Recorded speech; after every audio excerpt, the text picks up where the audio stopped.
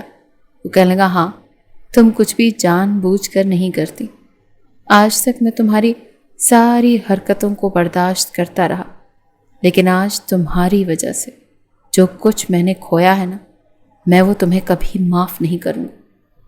یہ کہہ کر اس نے جیب سے موبائل نکالا اور آمنہ بیگم کو فون کیا۔ کہنے لگا منشا ہاسپٹل میں ہے، آپ کی بیٹی نے میرے بیٹے کو جان سے مار ڈالا، اسی لیے میرے گھر میں اب آپ کی بیٹی کی کوئی جگہ نہیں ہے۔ میں ہاسپٹل کا بل پے کر کے جا رہا ہوں، اسے آپ آ کر سنبھال لیں اور جب یہ ٹھیک ہو جائے تو اپنے گھر لے جائیے گا، میرے گھر میں فی الحال اس کی کوئی گنجائش نہیں ہے۔ یہ سن کر منشا کہنے لگی آپ کیا کہہ رہے ہیں؟ وہ کہنے لگا میں مزید تمہارے ساتھ زندگی نہیں گزار سکتا، اپنا بچپن اپنے گھر تک رکھو۔ یہ کہہ کر وہ کمرے سے نکل گیا۔ منشا اسے پکارتی رہ گئی لیکن وہ جا چکا تھا۔ کچھ ہی دیر میں آمنہ بیگم اور اس کا بھائی ہاسپٹل پہنچ گئے تھے۔ آمنہ بیگم نے بیٹی کو روتے ہوئے دیکھا تو وجہ پوچھنے لگی۔ وہ کہنے لگی امی میرا کوئی قصور نہیں تھا، میں نہیں جانتی تھی کہ پیچھے سیڑھیاں ہیں، میں نے جان بوجھ کر کچھ نہیں کیا، لیکن شہریار کہہ رہے ہیں کہ میں نے جان بوجھ کر ان کے بچے کو مار ڈالا ہے۔ یہ کہہ کر وہ پھوٹ پھوٹ کر رونے لگی۔ منشا کے دونوں بھائی کہنے لگے ہم اس شہریار کے بچے کو چھوڑیں گے نہیں، یہ ہوتا کون ہے؟ ہماری بہن کو دھمکیاں دینے والا، ہماری بہن ہم پر بوجھ نہیں ہے۔ ارے قسمت میں نہیں تھا تو نہیں آیا بچہ، اگر اللہ کو منظور ہوتا تو کچھ بھی ہو جاتا، وہ روح دنیا میں آ کر ہی رہتی، اس بچے نے نہیں آنا تھا تو نہیں آیا، وہ ہوتا کون ہے ہماری بہن پر الزام لگانے والا؟ دونوں بھائی غصے سے بپھرے پڑے تھے۔ کچھ ہی دیر میں منشا کی چھٹی ہو چکی تھی، وہ اسے لیے گھر آ گئے تھے۔ کہنے لگے اماں ہم دونوں شہریار کے گھر جا رہے ہیں، اس کا گریبان پکڑ کر اس کی طبیعت صاف کر دیں گے، لیکن منشا نے جانے سے منع کر دیا۔ کہنے لگی نہیں بھائی آپ شہریار سے کچھ نہیں کہیں گے، پلیز مجھے اپنا گھر خراب نہیں کرنا، آپ غصہ کریں گے وہ آپ سے زیادہ غصہ کرے گا، نتیجہ کیا نکلے گا یہ آپ بھی جانتے ہیں اور میں بھی۔ آمنہ بیگم کہنے لگی منشا ٹھیک کہہ رہی ہے، ہم اپنی بیٹی کا گھر خراب نہیں کر سکتے۔ دونوں بھائی اشتعال میں تھے لیکن منشا نے کچھ نہیں کہنے دیا۔ دوسری جانب رضوانہ بیگم نے سارا قصور منشا پر ہی ڈالا تھا۔ شہریار کا دل بہت زیادہ خراب ہو گیا تھا، وہ سوچنے پر مجبور ہو گیا تھا کہ شاید یہ لڑکی کبھی بھی میچیور ہو ہی نہیں سکتی۔ رضوانہ بیگم نے بھی روز یہی بحث شہریار سے شروع کر دی کہ تم اسے چھوڑ دو، یہ تو کبھی بھی ہماری نسل آگے نہیں بڑھائے گی۔ دونوں بھائی چپ تھے۔ عمیر نے بس ذرا سی بات کی کہ میرا قصور تھا، میں نے بھابھی کو بلایا تھا، پلیز آپ انہیں سزا مت دیں، لیکن اس کی بات بھی کسی نے نہیں سنی۔ رضوانہ بیگم کہنے لگیں تم چپ رہو، تم نے کہا اور وہ پہنچ بھی گئی، کیا اس میں عقل نہیں تھی؟ وہ چپ ہو گیا۔ شہریار کا دماغ بالکل بھی کام نہیں کر رہا تھا، اسی لیے غصے میں آ کر اس نے ایک طلاق کا نوٹس منشا کے گھر بھجوا دیا۔ اب تو اس کے دونوں بھائیوں کا غصے سے برا حال تھا۔ منشا تو یوں تھی جیسے پتھر کی ہو چکی تھی، اسے لگا تھا شہریار کا یہ وقتی غصہ ہے، جو ٹھیک ہو جائے گا تو وہ اسے لینے آ جائے گا، لیکن اس نے تو اسے ایک طلاق دے دی تھی۔ اس کے بھائی تو غصے سے بپھرے بیٹھے تھے۔ آمنہ بیگم سر پکڑ کر رونے لگی۔ دونوں بھائی شہریار کے گھر پہنچ گئے تھے۔ دروازہ چوکیدار نے کھولا تو وہ غصے سے اندر داخل ہوئے۔ رضوانہ بیگم تو ان کے منہ بھی لگنا نہیں چاہتی تھی، اسی لیے کمرے میں چلی گئی۔ شہریار کہنے لگا کیوں آئے ہو آپ لوگ یہاں پر؟ وہ کہنے لگا تمہاری اتنی ہمت، تم بہن کو طلاق دو گے؟ کامران نے اس کا گریبان پکڑ لیا۔ وہ کہنے لگا کامران میرا گریبان چھوڑو ورنہ گریبان پکڑنا مجھے بھی آتا ہے۔ تمہاری بہن نے کیا کیا؟ اسے اپنی غلطی کا ذرا بھی احساس ہے؟ عباس کہنے لگا اس کا کوئی قصور نہیں تھا، یہ سب قسمت میں لکھا تھا۔ وہ کہنے لگا جب تمہاری بیوی تمہارے ساتھ ایسا کرے گی نا تب پوچھوں گا تم سے کہ تمہیں کیسا لگتا ہے۔ اپنی بہن پر بات آ رہی ہے نا، اسی لیے تمہیں اچھی نہیں لگ رہی، سچی لگ رہی۔ اس نے جان بوجھ کر سب کچھ کہا، وہ یہ چاہتی نہیں تھی۔ پہلے بھی مجھے کہہ چکی تھی کہ وہ یہ بچہ پیدا کر ہی نہیں سکتے، وہ نہیں سنبھال سکتی، اس کی نیت ہی نہیں تھی۔ اسے ہر وقت کھیلنا کودنا پسند تھا، اسی لیے اسے اپنے گھر پہ رکھو، جب اس کا بچپنا ختم ہو پھر کسی کے پلے باندھنا۔ کامران کہنے لگا میں تمہارا منہ توڑ دوں گا، لیکن شہریار اپنا گریبان جھٹکے سے اس سے چھڑوا چکا تھا۔ کہنے لگا چوڑیاں میں نے بھی نہیں پہن رکھی، ہاتھ تو لگا کر دکھاؤ مجھے، منہ توڑنا میں بھی جانتا ہوں، میں شرافت سے اور عدالت کے ذریعے سے یہ کام کر رہا ہوں، بہتر ہے کہ مجھے اس بات پر مجبور نہ کرو کہ میں پولیس کمپلین کروں۔ دونوں بھائی غصے سے پیچ و تاب کھاتے ہوئے واپس آئے تھے۔ منشا بالکل پتھر کی بنی تھی، ابھی بھی گم سم بیٹھی تھی۔ آمنہ بیگم نے کہا بیٹا کچھ کھا لو، تو نفی میں سر ہلانے لگی۔ کہنے لگی نہیں، اب تو مجھے بھی لگ رہا ہے کہ میں نے ہی اپنے بچے کو مار ڈالا، میں ہی اس کی قاتل ہوں۔ شہریار ٹھیک کہہ رہا ہے، میرے ساتھ اسے یہی کرنا چاہیے تھا، اسے مجھے طلاق ہی دینی چاہیے تھی، میں اسی قابل۔ یہ کہہ کر وہ پھوٹ پھوٹ کر رونے لگی۔ عباس اور کامران غصے سے اندر آئے، کہنے لگے یہ کیا طلاق دے گا ہماری بہن کو، ہم خود خلا کا مقدمہ کریں گے۔ منشا کہنے لگی میں ایسا کچھ نہیں کروں گی، میں شہریار کے بغیر نہیں رہ سکتی۔ عباس کہنے لگا تم پاگل تو نہیں، وہ تمہیں اتنا برا بھلا کہہ رہا ہے، تمہارے ماتھے پر طلاق کا دھبا لگانا چاہتا ہے، اور تم کہہ رہی ہو کہ تم اس کے ساتھ رہو گی۔ وہ کہنے لگی ہاں، میں اس سے بات کروں گی، میں اس سے بات کروں گی، اس کی منت سماجت کروں گی، اسے منا لوں گی، لیکن میں طلاق نہیں لوں گی۔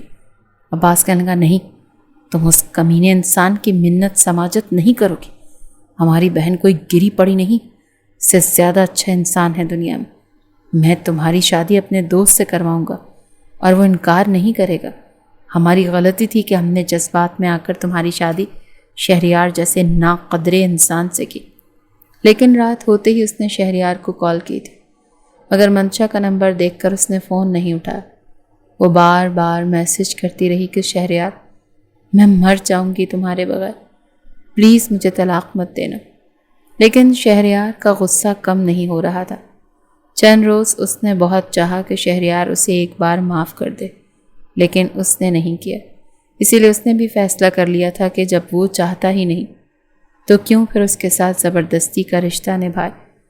عباس اور کامران نے اس کے سامنے بولا کہ پیپر رکھا تھا خلا کے نوٹس پر، اس نے چپ چاپ سائن کر دیا، اور عباس نے تو انتظار تک نہیں کیا، اپنے دوست سے بات کی اور آنن فانن منشا کا رشتہ اپنے دوست سے طے کر دیا کہ جیسے ہی خلا ہوگی، عدت پوری ہوگی، وہ اس کی شادی کر دے گا۔ وہ نوجوان ایک ڈاکٹر تھا۔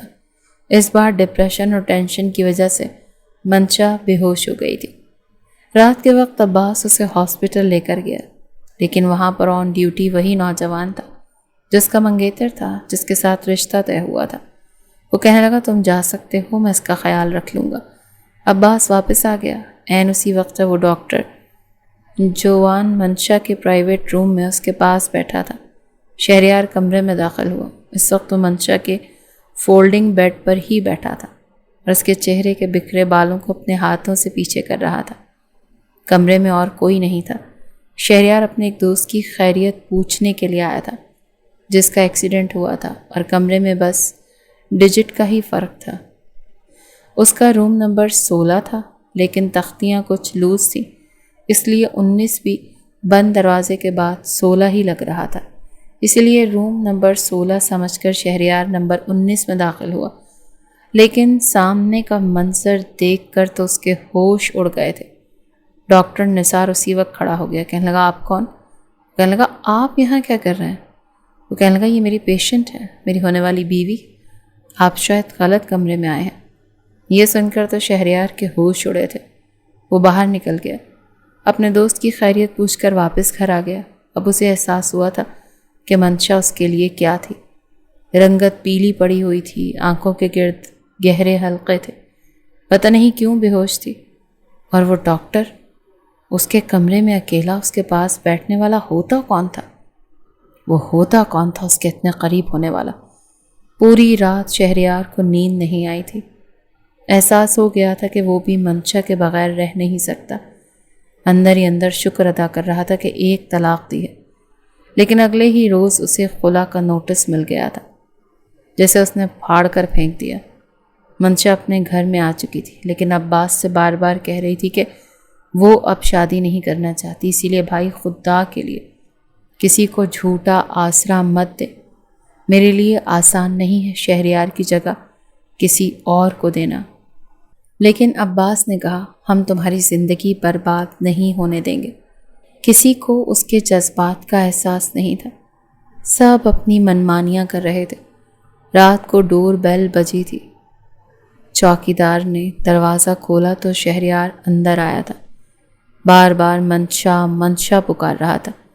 اس سے پہلے کہ منشا اپنے کمرے سے باہر آ کر شہریار کے پاس آتی، عباس اور کامران بھی اپنے کمروں سے باہر آئے اور آمنہ بیگم بھی۔